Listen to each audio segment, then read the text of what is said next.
Welcome to the Greater Culture Podcast, where we have conversations about how to elevate the quality of life through movement, nutrition, recovery, and mindset practices. And welcome to another episode of the Greater Culture Podcast with your host, Brad Marshall. And today I'm excited to be joined by Justin Romaire. He is the founder of CBG Nutrition, which is an awesome company that's helping people out there figure out ways to implement nutrition habits without needing to worry about the macro tracking and some of those other things that some of us have maybe tried over the years. But I'm excited to dive in to learn a little bit more about his story, how he came into nutrition coaching, and what he's come to learn over the last decade plus of working with clients. So Justin, thanks so much for taking some time to chat with me today. Sweet, Brad. Thanks for the introduction, man.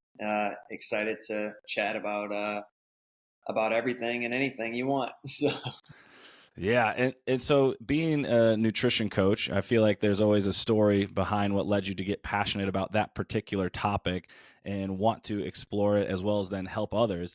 So tell us a little bit about your story and how did you come to find that field as the one that you were passionate about and have found a calling for a career over the last decade or so? So I think there's a couple different sectors in my life that led me toward like wanting to be a nutrition coach and then grow a nutrition coaching company.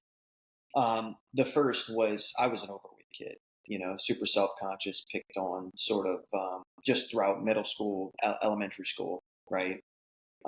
Didn't have good nutrition habits, very poor nutrition habits, family, poor nutrition habits, right? And so, in high school, I started taking like that a little bit more seriously, right? And so, that always led me to, through my own experiences, like wanting to support and improve others because of just the confident jump I had made from being overweight to now not being overweight anymore or not feeling as self-conscious, right? That story and that journey for most people, especially for me, wasn't just about losing the weight, but like the mindset shift and creating new identity portion kind of goes with everything as you are making these improvements, right? So that was kind of the first thing. The second thing was obviously here at CBG, we help CrossFitters lose body fat, build muscle, crush their wads without tracking macros, right? That's like the specific type of clientele that we usually work with. And so when I started in a CrossFit gym, I was like, man, why does everybody here look the same? I've been there a year and I kind of wasn't getting the results that I was hoping for, right? So I was like, what's the give? Like, what's the secret, And so that's when I was like, well, maybe I need to start focusing a little bit more on the nutrition piece of what I'm doing, right? And so when I started doing that, obviously I started getting better results, improvements in, my strength, hitting PRs, right? I improved in the open every year. And then, the main strategy I was utilizing throughout those years was tracking, right? After about 18 months, I was like, man, I'm not tracking anything anymore, right? So I was like, I need to figure out a simplified system, right? And so when I developed that simplified system, I did it on myself. I had friends and people I worked with for free that just wanted to be guinea pigs. And then that's how CBG was kind of born, right? And so that's the kind of story, my personal background story, but then also like how the business development side kind of started. Yeah, I think that's a common experience where we grow up and, like you said, maybe being a little bit overweight or whatever that might be, and you get those ideas of, hey, I'd like things to be a little bit different or want to change things up. And so you go and figure out the solution on your own. And at that time, you mentioned that maybe didn't have great nutrition habits or education or things like that. So how did you go about learning nutrition and what to eat or whatnot at that early age when maybe the education and training wasn't necessarily there? Yeah. So that's a good question. So at least when I was in middle school, high school, I just knew like the fundamentals, right? Like work out more, be active, and like make better decisions with food, don't overeat, right? These are some of the tools that even today, us as grown-ups, don't follow as consistently as we probably should, right? And so that's why the elusive, like tracking every gram of food almost becomes it and start to feel unnecessary. If you're not even following these simple, like don't overeat at meals when you're already full, make sure you plan ahead, like you're screwing up your weekends because you don't have a plan in general. And so it's really through that I started to develop just some better habits as a younger teenager, you know. Now from there, I segued into obviously, into college, playing college baseball, and then getting my degree in chemistry, which gave me the scientific background um, that made nutrition coaching and learning about nutrition pretty non-trivial, just easy in general, you know. And so from there, I went and got my master's degree from Yale University. And while I was there, that's when I started CrossFit. And so that's where everything just started connecting for me, right? The passion for CrossFit, the passion for nutrition and science, and then developing a system around that that allowed people to build the necessary habits, right? Yeah, it's funny how you mentioned it's almost like some of these innate things that we know of how we probably need to move a little bit more, or the things that just looking at them for face value, we know that's probably a better thing to eat than these other things. Yeah. And so we have sort of these instinctual characteristics, but the actual implementation tends to be the challenge there. And so you mentioned that you were an athlete. Did you notice then as you were working through and studying, in college as well as being an athlete, that these two start to mesh of like, oh, I'm starting to learn a little bit more of the science of why it works, but I also have this goal and thing I'm working on that I want the nutrition to be able to help me perform the way I might like. Yeah. Yeah, absolutely. So obviously with playing college baseball, we, a lot of the meals are kind of given to you, you know? So it wasn't as easy as it might seem. And so the world is also, if you think about it, not set up for us to be that successful with our nutrition, which is also very interesting, right? Which is why people work with coaches and just have difficulties in general planning ahead and eating the right things and doing it as often as they need to and being as consistent as they need to get the predictable results that they're hoping for, right? And from there, obviously, when I really started focusing on nutrition was when I started CrossFit, right? Because I was like, man, this has like a direct impact, like my body weight to performance ratio for me to get as many pull-ups as possible, but also to be as strong as possible and hit PRs and continue to get strong and lift heavier and recover from competitions, whether locally or the open or whatever the case may be. The nutrition plays like a critical role, right? And I think that development is really finally starting to take flight for elite level CrossFit Games athletes, and it's trickled down, right? But 5-10 years ago, it wasn't as important as people seem. Rich Fronings's drinking chocolate milk, like whatever, eat whatever, do whatever, right? And so people kind of followed suit with that, and now I think that's changing a lot, you know. Yeah, it's funny you mentioned, as athletes, the world isn't necessarily set up for us. I played Division III sports, and it was funny because we had the unlimited meal plans. You just go eat whatever you want in the cafeteria, and then for baseball, we're traveling home or football, whatever it might be, and they've got pizzas waiting for you after a game. Or you'd stop at McDonald's and they say, hey, everybody can spend $8, and so you just go hit the dollar menu and figure out what's the most amount of food I can get for $8 after you played a game. It's like, did you really expend that much energy in a baseball game? I don't know. But that's what nutrition was at that point in time, of just like, hey, I'm young, I'm burning calories, eat whatever I want, and it works okay. But then you transition to life after sport and you're like, oh, I can't eat like that anymore, or else I start to notice the weight gain and things like that. And I think it's really interesting how some of the habits we either develop or think work for us at earlier ages don't serve us as we get older. And it takes some time to come to those realizations. Is that kind of what you've seen with clients you've worked with? Yeah, definitely. I think people when we're younger, like when we're real young, we almost have things set up in a way that could allow for us to be successful, right? Like mom wakes you up, you're eating breakfast, and at lunch you have school. At school you have lunch. Then you come home, you have a snack, and you have dinner, right? And maybe like something after, right? People have like as they grow up, they get away from that, right? They have kids, they do this thing, they go to their gym at this time, they forget to eat throughout the day. There's no planning or anything in place, and so they almost forget about what the timing and habit.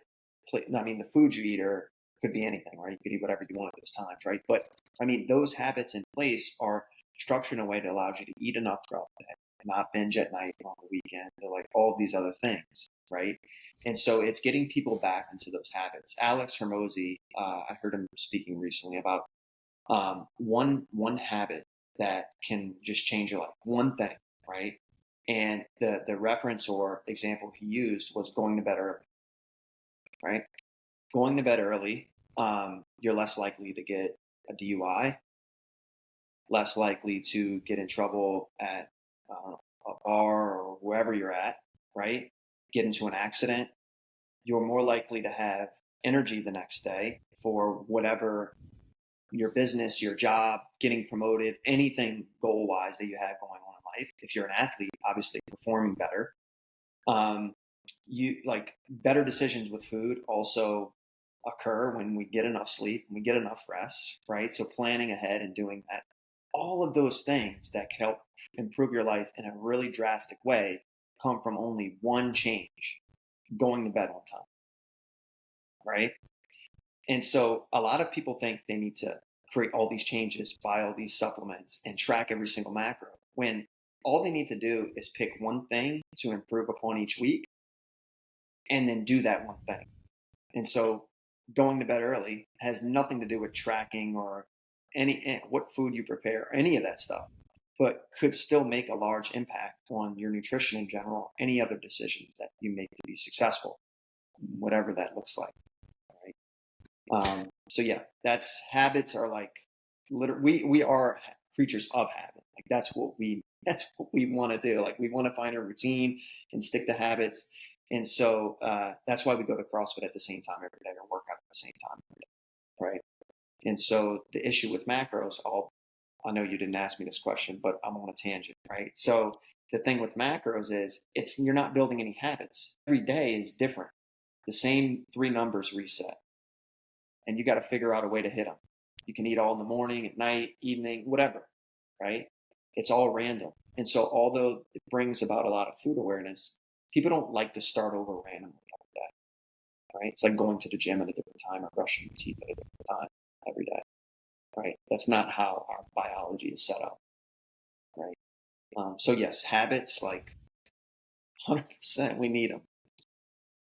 It's fascinating to me how, like you mentioned, we are creatures of habits because our brains love routine. They love knowing what to expect, which is why when we fall into certain patterns, it's really easy to stick with them or stay with them because it just feels normal each day. And figuring out what those habits are that are going to unlock whatever the goals are you have. And I think that's one of the huge benefits of having a coach is you might be able to have that outside perspective of, hey, let's talk about some of these things that are going on in your life that aren't related to what you're putting in your mouth, but have a direct correlation to that of how you're sleeping, how you're handling stress, what your recovery looks like. And then we start looking at, okay, how much water are you drinking? What kind of foods are you eating? When are you eating those foods? All of that stuff. And I think that's one of the big benefits for having a coach, because so many people try and just figure it out on their own. And they're like, oh, I read this article, saw this blog, saw this YouTube. And they're like, I'm just going to figure it out. And it might work, but it might take a lot longer to get to the outcome that's going to be most helpful for you, rather than in spending some time up front. Hey, let me work with somebody who can maybe get me to the outcome I'm searching for faster. Would you say that's kind of what you've seen, as a coach and working with people? Yeah, that's the art of coaching, right? Like, I think a lot of people have the kind of a misconception that, they can get there on their own, sure, but how long is it going to take them, right? And how much, like a lot of people talk about when they talk about nutrition coaching or buying something, it's like the cost, right? What's the cost, right? Well, what's the cost of it taking 3 years, you know? And so it's kind of used the whistling analogy, right? I don't know, I just started like trying to whistle, I don't know, maybe 6, 7 years ago, where I'm like, no matter how hard you try, you can't do it, right? You have to keep like doing it. Now I kind of like just can get some sound coming out, right? But if I was really super serious about it and I wanted to learn how to whistle or sing or do any of that stuff, I would hire a coach to help me do it, right? Because then I can probably learn how to whistle in 3 months, right?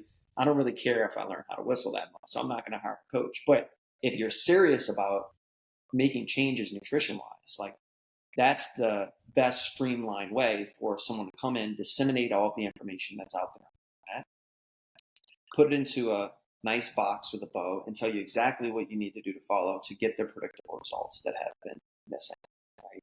And so that's where coaching really comes in. I think that that's if people are ready for that next step in terms of really wanting to be committed to something, that's the benefit of coaching and how it works.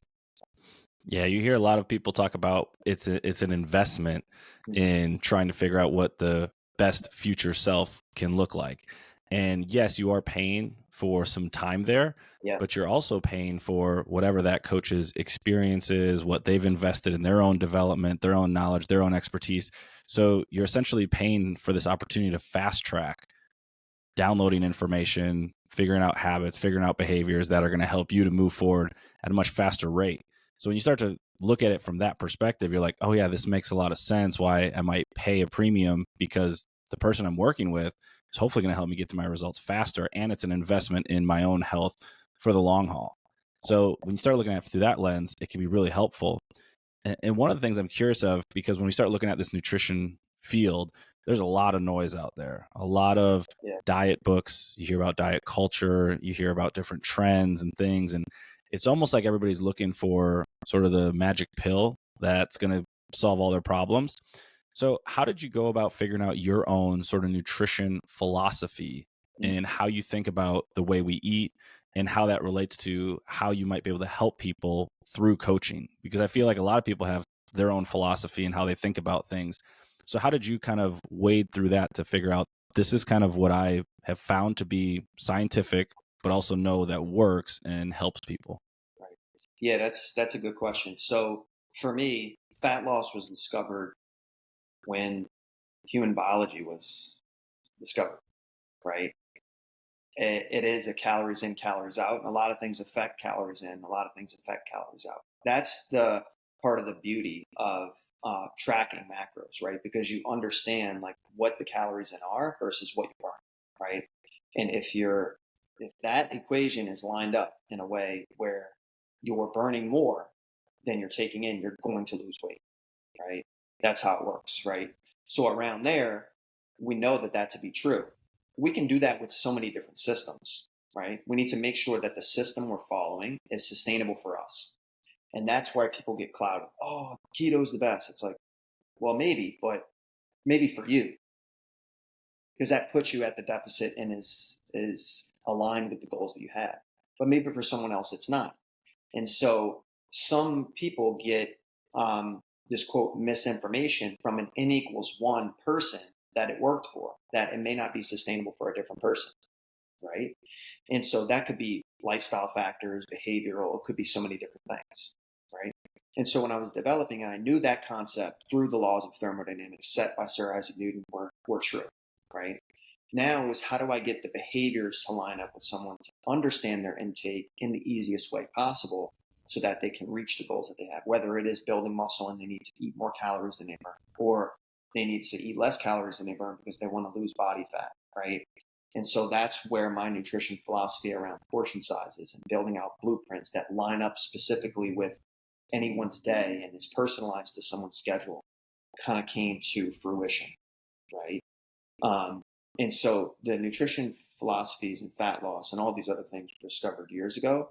There's no crazy weird hack that's going to come out. There's just simplified systems that allow people to understand how to improve those behaviors and build those habits more efficiently. Yeah, and I love that perspective of the n equals one approach of, yeah, your friend next to you at the gym might be trying something and maybe it's working, maybe it's not. It might work for you, it might not. But looking at things as almost this opportunity to learn and experiment for yourself to see what does work. If we're abiding by the scientific laws we know to be true, Yeah. now it's just a matter of figuring out how do we set up our systems and our environment to allow us to do that on a consistent basis. And that's why I think it can be really hard when we look to the person next to us and be like, oh man, they're getting great results, or this is what's going on for them. I need to do what they're doing. But it's really hard because you only see them for that, hour in the gym. You don't know what the other 23 hours of their day looks like that are allowing them to experience that. So this ability to focus on yourself can be a big challenge, I think, when working with folks and when you're coaching them, but continually working on, hey, how do we just focus on you each day, few decisions, few habits that get you moving in the right direction can be a big help. Yeah. Yeah, absolutely. I think that's, consistency is everything, right? That's where the habits come from. Building habits means it's a repeated action we take over and over again, right? And so it's just helping clients develop that consistency through an approach and behavioral mechanism gets them to see the results that they've been missing. Yeah.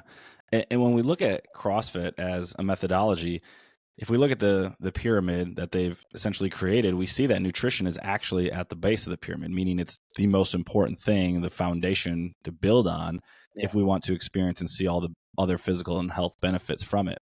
I do also find it's one of the more challenging ones to get people to buy into. It's like, if I'm not seeing the results in the gym, it just means I need to go harder, go longer, more classes, more volume, whatever it is, Right. rather than maybe taking that step back and saying, let's look at the base of the pyramid and what's our nutrition look like. Right. How have you worked with people on getting some of that buy-in, if you will, or maybe taking a step back and looking at things like nutrition as a way of improving their performance, improving their aesthetics, improving how they feel and how they function throughout the day? Because I certainly find it's a challenge to get people to look at that and focus on that more than just more workouts. Yeah. Yeah, this is a really good question. So I'll try to break it down into 3 separate pieces, right? We're not set up to want to logically think about investing in something that reciprocates results. We want results immediately, right? So as an example, right, this cup, right? If I said, Brad, here's this cup and I want you to buy it for $50,000, what would you say? I love Batman, but not for $50,000. All right, so that makes sense. That's how our biology is set up, right? Now, the right answer is, well, what's in the cup? $60,000 in this cup, Brad. But we're not set up to ask that question because we're always on price-based thinking and not value-based thinking, right? So what if I told you in this cup, you're going to lose all the weight that you want. You're going to feel the confidence that you finally want to feel in your life with your partner. And also, this is an investment, right? So like if you put $3,000 into a Vanguard account, guess what? You're going to start making money and percentages over that. So those percentages you're making investing in a stock market are, on the nutrition coaching analogy, these habits you're giving to your kids. So now your kids, and you're creating this generational health improvement in your entire, just system of your life around the people that are close to you because you're eating and doing these healthy things, right?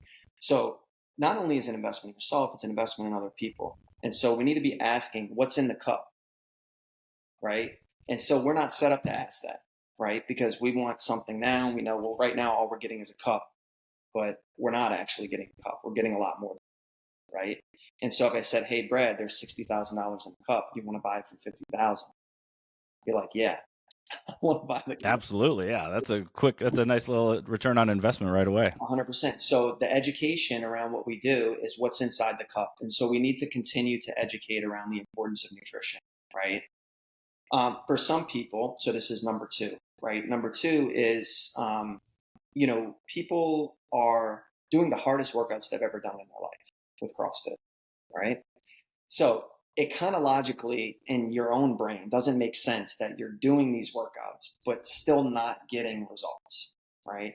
You're like, well, how? It's the hardest workouts I've ever done in my life. How am I not losing body fat doing all those other things, right? And so the reason is where there are 2 kind of reasons. Number 1, we only burn 200 to 250 calories in a CrossFit workout, right? I know. It's not as much as we hope. It's just what it is, guys. Like, I don't care what your Apple Watch says or whatever. It's just what it is. Maybe some bigger individuals with a higher BMR can burn maybe a little bit more, right? But that's basically what it is. This is like one donut. If your nutrition is not on track with being consistent with what your intake needs to be and how much, you could literally be doing CrossFit for nothing, right? And that's the case for a lot of people. The second thing is when someone does CrossFit for a certain period of time and they're doing strength training never done before, they have this higher activity in general, their overall metabolic rate is going to start increasing. Your metabolic rate increases, your body wants to eat more food, right? But guess what? You have the same poor nutrition habits that you had before you started CrossFit. So now not only are you eating more, you're eating more of the same foods that you were eating prior, right? And so that's really the primary things that I see that we need to continue to do and educate people on around what they're eating, how much, getting them to understand what it is that they're truly getting when they sign up for nutrition coaching, asking what's in the cup, right? And then just the simple science breakdown around you're not burning as many calories as you think you are, and you're going to want to eat more, and you need to get some nutritional habit, these protocols in place if you're going to want to see the results that you've been hoping for, right? So continue to educate on that, I think, is something that it's improved a lot. Like I said, in the last 5 years, like people are really starting to ask those questions and know the importance, right? But we need to continue to do that. Yeah, I 100% agree, because when I think back to, the number of years of schooling that I've been a part of, not once did I learn, hey, here's generally how many calories you burn. Here's what it would look like if you ate certain amounts that would help you to not only perform well, but look well and feel good and things like that. And so then, yeah, you have to start looking to these external sources for just the education piece around that of like, what's our total daily energy expenditure? How much are we actually burning? How much do we burn doing workouts? What should I be eating based on this and that? And not having the education piece is really tough. And then you start to figure out who can I trust and whatnot. But I really appreciated the idea of the values of there, of not only is it maybe the aesthetic piece of what I want to look like, but there's a lot more under the surface there of what is the feeling that I want to get when I lift a heavy weight, or I look a certain way in a certain outfit, or I stand in front of a group of my colleagues, peers, friends, whatever, and I look a certain way. And it's funny because we see some of the reels about that of, chasing down some of these aesthetics, but there's a lot of truth to that of, hey, if people think I look a certain way, like I look like I work out and I feel confident because of that, it's really hard to put a price on what that actually is and some of the pain that we might be experiencing because we're not at that level. Is that kind of what you've seen too with folks in trying to help them see and identify some of those even small changes, just like mentally, how do you think about yourself and the confidence that you have and how much you value that as you're working through nutrition work with a coach? Yeah.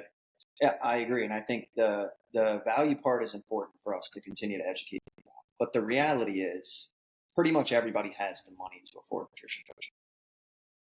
Pretty much everybody, right? If not, there are a lot of resources out there to understand what you can do to make it work. Like we give out a bunch of free guides and trainings and all these things that we give, right? The thing is, the people that we find make the best changes in our program specifically and decide to sign up with us and take a next step and really start to understand the mechanisms around nutrition. The pain that they're in, whatever pain it is, right, around the way that they look, their health, the way that they work out, improving performance-wise, maybe they missed the CrossFit Games by one spot, whatever.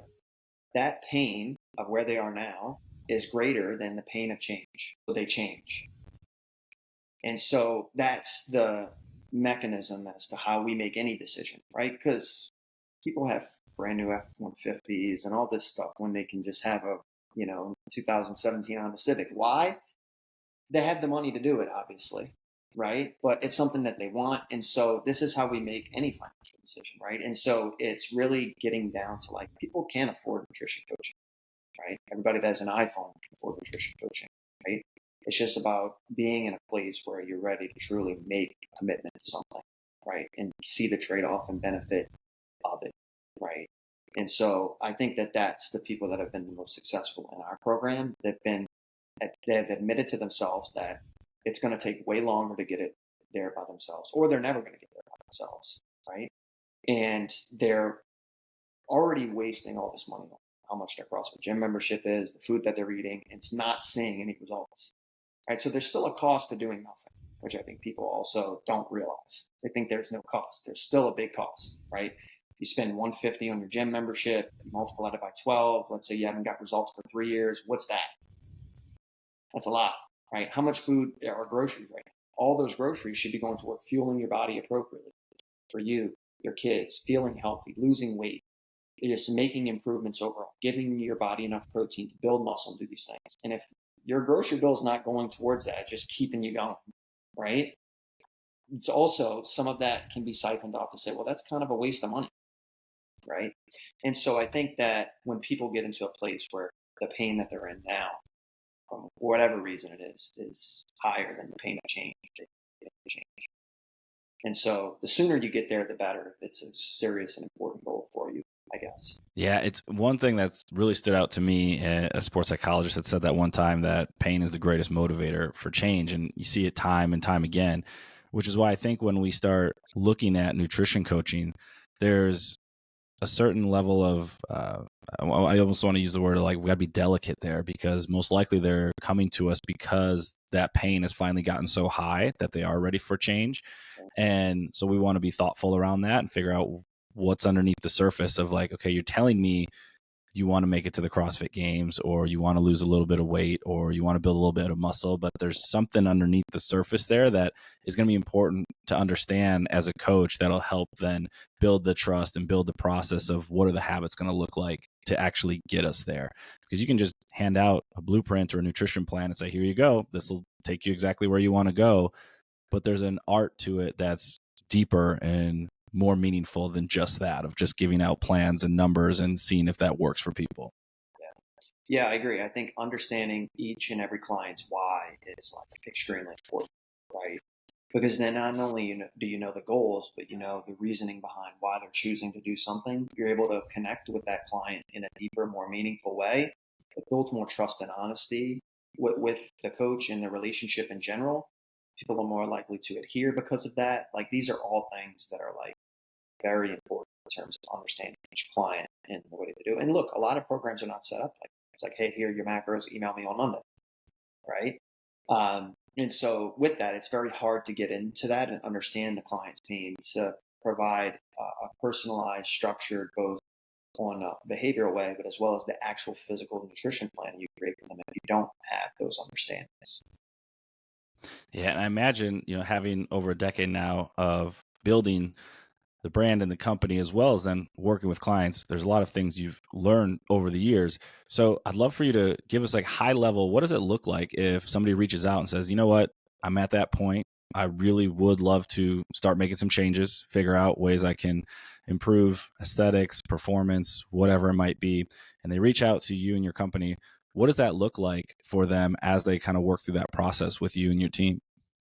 Yeah, so at least from the beginning stages of someone reaching out to us, right, it's very much understanding their goals first and making sure that we have the right expertise on our team to be able to support that person, right?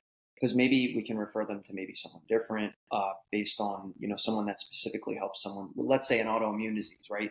Maybe we don't have coaches that know how to support people with that, right? We have a good network where we can get them to the right place, right? So it's first understanding those goals and doing somewhat of an assessment, right? Um, the next step for that person would to do a call like this, right? So that we can give them all the understandings of our program, how we're going to operate to provide the best experience for them. And then if it is a fit on both ends, we say, great, let's take that next step in terms of getting you the coach that's going to serve you over the next X time frame and give you the help that you need, right? And only then are we able to say with confidence, like, you can come into the CBD program and we know exactly how to support you, right? And also we're understanding those purposes and reasons behind why they want to do this and make sure they have strong intention behind doing it, right? Because I think people don't realize this, but it's not just the client, right? The coach is also making, right? And for our coaches, we have 13 full-time coaches here at CBG, right? So for us, this is like what all of us do. Like me, my coaches do. We coach full time. We don't like have a full time job and then coach, right? Like, we coach, that's it. So for us to make the commitment and have you in a spot to give the support and help, we want it to be successful and we want to make sure you're committed. And then from there, we'll take people through onboarding, sign up, questionnaire, and then that allows for us to build out, obviously, like our blueprints and everything that we do to help people understand building those habits that we talked about, how to eat throughout their day, using portion sizes as opposed to tracking every single gram of food that you eat, right? And then the blueprints will change over time, and stuff like that. And then in terms of communication with the coach, with what we do, right? It's there's a 3-tiered accountability system that we have here at CBG, and these are the touch points that we feel we need to best support a client. Right? One is video calls. We do video calls throughout the entire duration of our coaching program. It's how we get you to your results quicker. You honesty and trust with the coach that you're working with, and from there, you're just not only understanding what you're doing, but why you're doing it, which is very important. second tier of our accountability system is you're doing regular just text check-ins as well, right? You're kind of responsible for your Monday check-in with the coach, right? To make sure they're getting the information you need. And then our coaches are checking in with you later in the week to make sure you implement those right things, ready for the weekend, all that stuff, right? And so that's where we're like, we'll send videos, voice notes, like different things to communicate with the client in a variety of bandwidth sort of ways. And then we also offer 24/7 tech support in our program as well, right? Because sometimes people need you kind of in the moment within a couple hours, right? It's kind of like you're doing an overhead squat at CrossFit Gym. You don't get an email 3 days later, right? Like your coach is helping you right there. Like, hey, let's widen your feet. Let's do this in this way. And so it's that sort of accessibility that also seems important. So that's how our program kind of from start to finish is kind of lined up and what we just provide on our end in general. I love that beginning process of figuring out if it's the right fit, because if it's not, we can find the right fit for you to make sure intentions are high, you're committed, you Yep. feel like this is the best right thing for you to do, and then making sure that the coaching staff is up to the task as well. And then it sounds like the relationship piece is much more about that collaborative approach of like, hey, we're going to have the accountability built in. We've got different ways we can communicate with you because we know life's going to happen. And while we can create beautiful blueprints and beautiful concepts and ideas, the adherence is really what we're after. And so how do we go about doing that? Well, there's going to be this back and forth of, is this working? Is this not working? Try this, don't try that. And so that piece of it sounds like is the most important piece of it, because the education of the numbers, they are what they are, but having that relationship with somebody is what really helps set it apart, it sounds like. Yeah, that's where the accountability comes from. It's through the relationship, right? If you feel like your coach doesn't care about you, they show up late to the CrossFit class, they're 10 minutes late, they're just open, whatever, right? You're less likely to put in the effort there because you're feeling like the coach or someone that's guiding you through, your leader in this case, like that you're having this collaborative effort with, doesn't care. So, that's part of the accountability in the systems and how everything is set up, right? And so that's very important. It's definitely the most important aspect of our program, right? And the goal, like for anyone in any program or anything that they do, you need to find somebody that's going to hold you accountable, right? It's going to get you to adhere regularly and be consistent. And then you need to make sure that the program that they're having you be accountable to is actually something that's sustainable for you. So I'll give an example. You could have a client that literally lives with you. Like they come into my home, they live, and I'm smacking cookies out of their hand. I got them on keto, all this stuff, right? Now the accountability is there, but I have them on keto. When they leave out of my house, what's going to happen? They're going to quit eating keto, right? So the approach wasn't sustainable. Also, you can have the most perfect diet plan. Everything is exactly what the client needs. It's super sustainable for them, right? Everything is lined up perfectly with their life, but you're not that communicative with the client that you're working with, right? So there's not enough buy-in on there to actually want to do the sustainable things that line up perfectly with their life. It's going to get them, right? So both things have to be present, right? That's the way any results occur in any nutrition coaching program, right? And so that's in fitness and anything, right? And so those two things need to be lined up. And so I encourage anybody that's trying to build out a program, nutrition coach, or do any of that, think about those two things. What accountability and touch points do I need to have with the client to get them accountable enough to adhere and follow, and then make sure I have what they're following be something they can stay consistent with, right? That's just creating a personalized approach and actually putting in the work for what true coaching actually is. Yeah, I love that, having that idea of just those two pieces, something that's sustainable, something that allows them to be accountable to. And if the two marry up and are pretty high, then there's a lot of likelihood that they're going to be successful and they're going to find some of that success. Now, you mentioned this idea of what you call blueprints a couple times for folks, of thinking about it as whether it's a plan, a template, etc. Yeah. Talk to us a little bit about this idea of blueprints and how maybe that's different than using something like MyFitnessPal or a tracking system that maybe some folks are accountable to or have used in the past, of like, okay, I know my numbers. Let me keep scanning all the barcodes and make sure I'm, checking in with these things. So maybe for some that works, for some it doesn't, but how are the blueprints potentially a little bit different than some of that? Yeah, that's a good question. So the way that the blueprints are set up are very different from MyFitnessPal, but they have similarities in some ways, right? The similarities come from the actual the amount of food, right?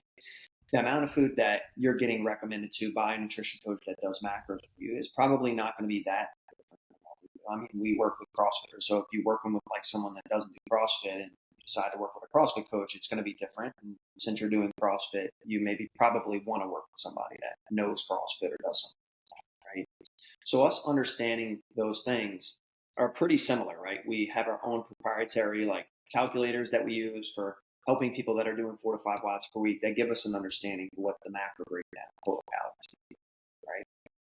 Now, the place where things differ are the macros are, if you follow MyFitnessPal and work with someone that's doing like just a tracking macros based approach, you're going to take those 3 numbers and you're going to track your food, scan barcodes, weigh, measure, and so you hit those numbers at each step, right?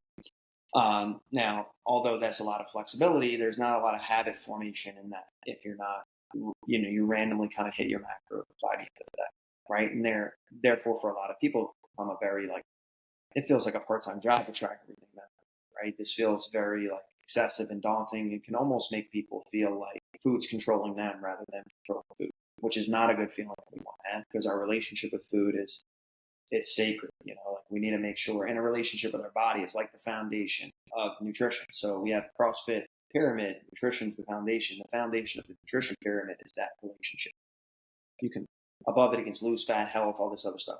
But if you don't have a good foundation, the relationship with food, your body, all the other things above don't really matter, because you'll lose the weight and the gain back, right? That's because you don't have a good relationship with the food, your body, or whatever. What we do is we take the calories and macros and we break everything down into portion sizes. So 4 ounces of chicken is like the size of a cell phone that you have.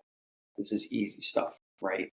We take the portion sizes and we build out something called your lifestyle blueprints. And those lifestyle blueprints are based on your life. So through that relationship-based coaching I was talking about, we're going to understand what time you wake up, what time you go to sleep, what time you work out, your work schedule, what time you got to pick up the kids, right? All these things are happening in your life on a daily basis. Who are we not to know about that as somebody that's trying to help you eat healthier and make better decisions, right? So we understand all that through relationship-based coaching. We take the portion sizes and we fit them right into the life of your family. That's the blueprint, right? You'll also get our macro cheat sheet that shows you how to go from food to macro to portion size, so that it then fits into the blueprints and you can make the same flexible choices that you're making, tracking. Right? And then, of course, our coaches build out different blueprints for different days, right? Because every day is the same. And that's kind of what the blueprints and how they differ. Right? So that's the system that we've just developed and changed and made better over time. And here we are. So. Yeah, one of the things I really like about that approach is what you mentioned there, is that it fits into the lifestyle of people. And for those that love to plan and, meal prep and say, hey, I've got a whole bunch of chicken or beef or turkey prepped up for the week, and now I know this is about generally how much I should throw on a plate when it's time to eat for lunch or dinner or whatever that might be, or veggies. And then you've got the people on the flip side of it who are like, hate leftovers, want something new every day. It still works for them too. They just are going to maybe be cooking a little bit more, but now they have a sense of, oh, this is what it looks like. These are some good options. This is what my plate could look like for these different meals. And then you can settle into those habits and those routines of knowing generally what it should look like, but you can change it up as much as you'd like, which I appreciate as well, where then you're not sitting there like, okay, let me weigh and measure out this, and then scan this. And like, oh no, I can only have X amount of this. It is a little bit more forgiving almost for folks of like, okay, I can like take a breath. This looks like what I'm going to do. I can start to plan and be a little bit more thoughtful on how I want to break things down. So it seems like it's a little bit better for the long-term sustainability versus like the short-term, hey, for 30 days, I'm going to track everything and things go well. And then a month later, we're back into whatever old habits we had. Yeah, I agree, man. I think that's our idea, and that's how we've helped a lot of people so far. And it's, like I said, it has to be a sustainable approach for you. So are we able to help everybody everywhere? I don't know. Probably not. That's why we refer out and stuff. But we try to, for each client we say we can help, create something that's personalized and customized in a way that makes sense, right? Same thing with CrossFit. CrossFit might not be for everybody, but if they walk into your gym and they want to get better, you're going to have to modify and change, and they're not going to kick up on a handstand the first time that they get into the CrossFit gym. But there are scaled options and things that you do to help meet the client where they are and progress them there. Nutrition coaching works the same way. Yeah, I love that.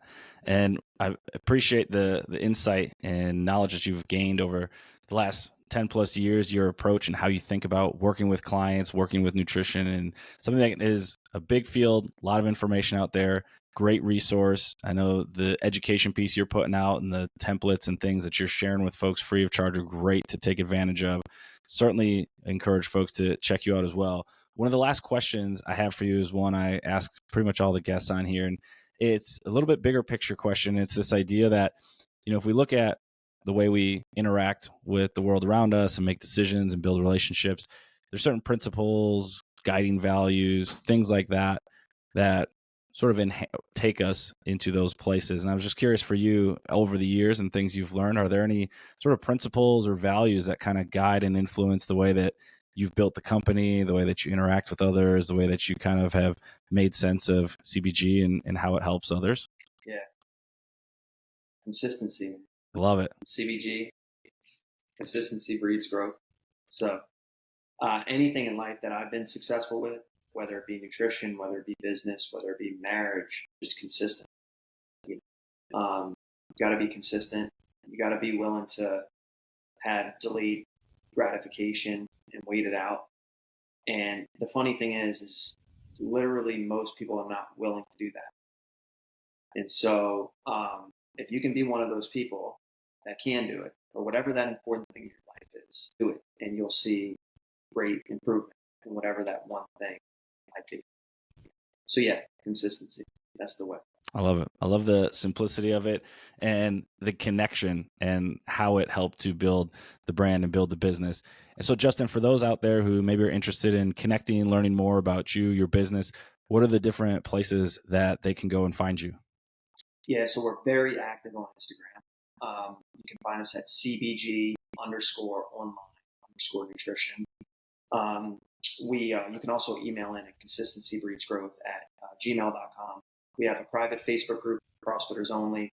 You'll find that on the Instagram as well. And then, I have my own podcast called CBG Radio, and that's, kind of repurposed into some YouTube stuff as well. So yeah, but the Instagram is the best place for sure. So CBG_online_nutrition, free guides, trainings, a lot of stuff to just get you moving and going in the right direction if you're serious about some goals. Love it. Well, Justin, thanks so much for spending some time on the podcast. Appreciated your insight and knowledge, and excited to see what you do with CBG and how Greater Culture and CBG can partner up to help provide a lot more nutrition options and coaching for folks out there. Sure, man. Let's do it. Thanks for having me on, Brad. Appreciate it. And hopefully we talk soon.